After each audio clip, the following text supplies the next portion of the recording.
Hello, class. Joseph Collette.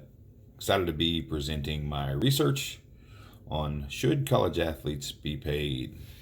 Hope you enjoy. So, the payment of college athletes has been a hot topic in the news for probably the last 10 years. So, to start with, let's take a look at the reasons currently why student athletes aren't allowed to be paid. The NCAA, the National Collegiate Athletic Association, prohibits student athletes from receiving compensation from many non-school affiliated sources. This includes sports agents, advertising agencies, merchandisers, endorsers, media appearances, and even their own appearance and their own autographs. Players are not allowed to receive any type of compensation for those types of sources. They also aren't allowed to receive compensation for anything tied to their sport or using their physical abilities with their sport.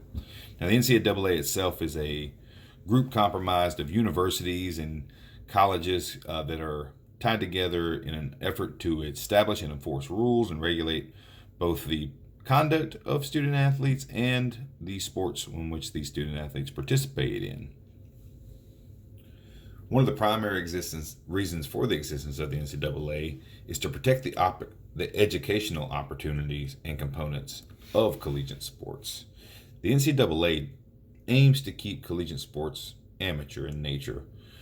For that reason, they have a few bylaws that help us understand why it is against the rules to pay players. Bylaw 12.1.2 states that for all NCAA sports, athletes are not eligible for participation in a sport if they've ever taken pay or the promise of pay for competing in that sport. And that's important to note that the promise of pay is there because in this grand scheme of paying college athletes, oftentimes money hasn't changed hands yet. There's been an agreement to exchange money for either the player coming to the school or for the player performing well. There's lots of things like that happen in the industry, and it's more important to take note that the NCAA does make that distinction of the promise to pay. That would make an athlete ineligible to play for a university or school. It also notes under the same bylaw that a player could be ineligible if they'd used their athletic skill for pay in any form in that sport.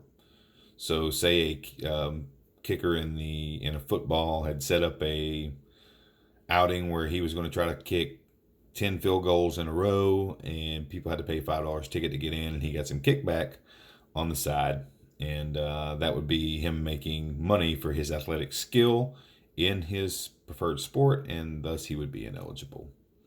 Another bylaw that's out there is that if your institution or any representative of the institution has offered you money directly or indirectly to that athlete as part of your educational expenses or other expenses during the period before you enrolled, this is prior to getting to school, and it also means after you've enrolled, as in a postgraduate degree, that would make you ineligible for your sport as well. And then again, at the bottom of this slide, I have made a note that players cannot receive compensation for their likeness, their endorsement, their autograph, or their appearance. Now, to understand this further, we need to take a look at the current financial state of college athletics. Going back to the 2016-2017 school year, the NCAA generated $1 billion in revenue for the first time. That was a big mark. They've been at the $100 million mark for quite some time, but they finally got over it and made the $1 billion mark. This meant $560 million was going back to the member institutions. There are 1,100 member institutions in the NCAA, and they support more than 36 sports, 3 different divisions. Now, the types of revenue that the NCAA generates comes from multiple sources. This includes ticket sales, apparel sales, and television contracts. And there's also many other avenues in which they generate money. Now, conferences, much like the NCAA, are a governing body over member institutions, but they're on a smaller scale. Most of the conferences I have listed here are either 12 to 14 member conferences. I make a note of the Southeastern Conference because it has 14 teams, and it also generated the most revenue in 2017. It made nearly $600 million in revenue. Now, they share that revenue equally between the schools and with the conference itself. So each school that year received almost $41 million in generated revenue.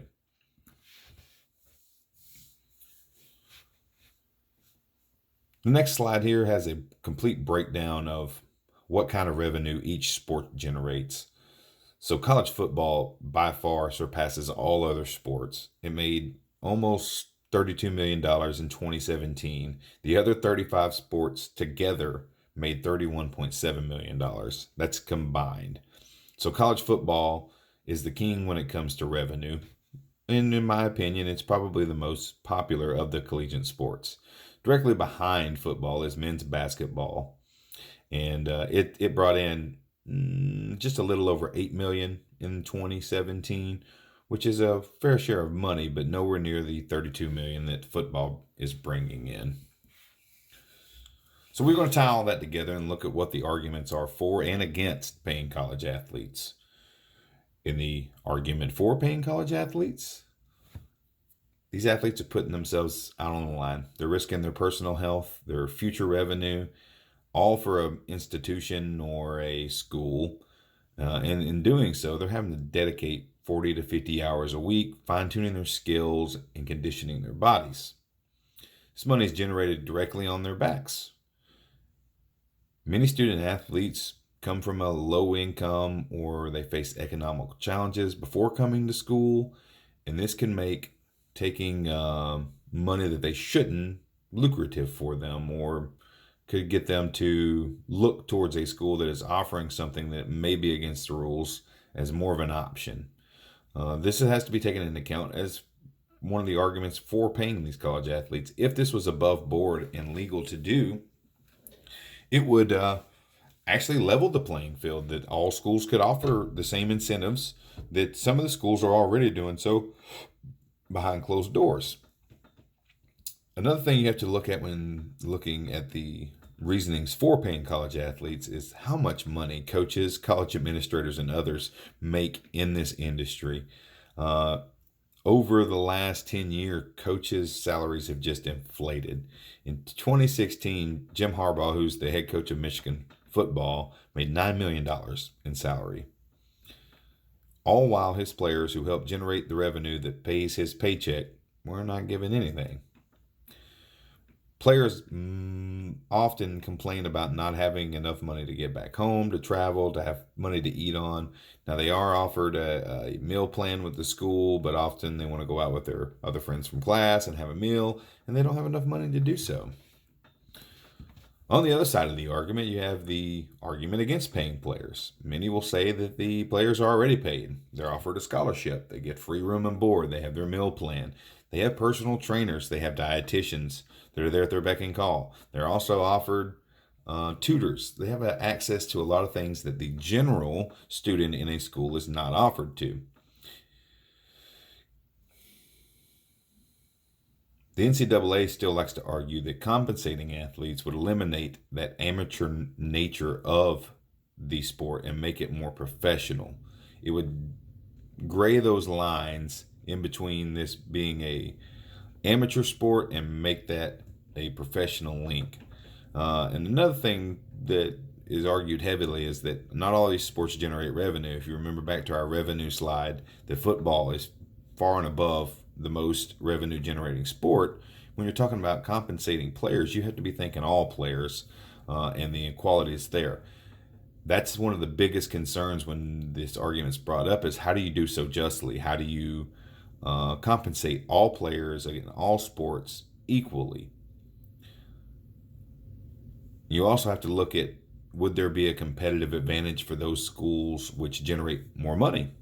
Your Power 5 schools, which are those institutions under those conferences which I listed out earlier, that make the majority of the revenue for the entire sport, would they be at a competitive advantage to get new recruits and new players to their school simply because they can offer them more compensation?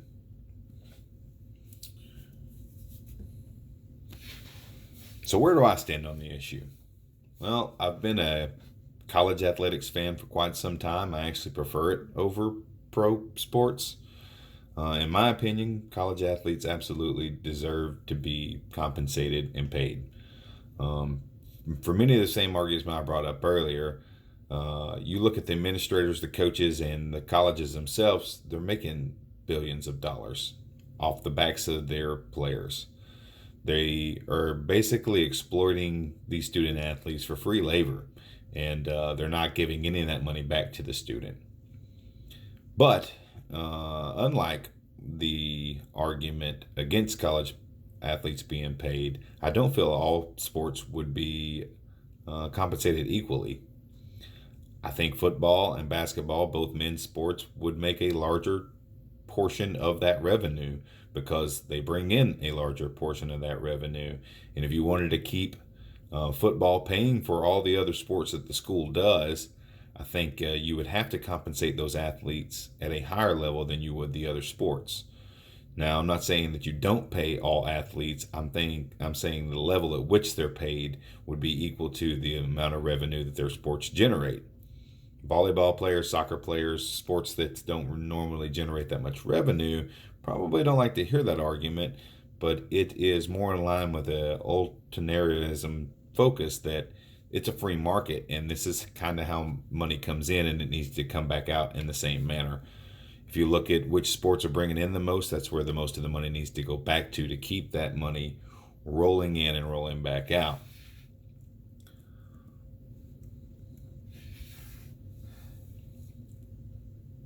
Another strong argument for playing players, in my opinion, is that oftentimes they completely give up their bodies for this sport and for the money being generated in the sport.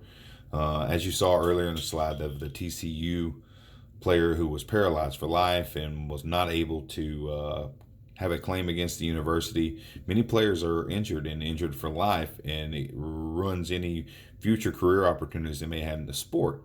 And they're basically left empty-handed. They can't have an agent, they can't have insurance, they can't have a lot of things that would protect them if they were a professional athlete and being compensated for what their skill is. I think paying the players would alleviate some of that pain so these guys can start making some money as soon as they get to college. Now, in the same token, how much it would help them right away, I don't know, because I don't know exactly how much money they would be able to be paid because the NCAA refuses to change their regulations. We don't know how much money is available out there. So my last talking point there is how much time the student athletes have to spend honing their skill. And there was a 2017 NCAA study done that said they spent an average of 35.4 hours a week doing sport activities. This left them little to no time to have a job. The same NCAA survey said that 2% of their time each week was spent in a job, which is about 3.5 hours. So if they're at a minimum wage job, they get to work 3.5 hours a week. They're making roughly $25 a week at a minimum wage job. These players directly support an industry that make billions of dollars, and they're making $25 for themselves. So as we wrap it up here, college athletics has just transformed over the last 2 to 3 decades from a small scale amateur type sport to a multi-million-dollar business industry. That's what it is.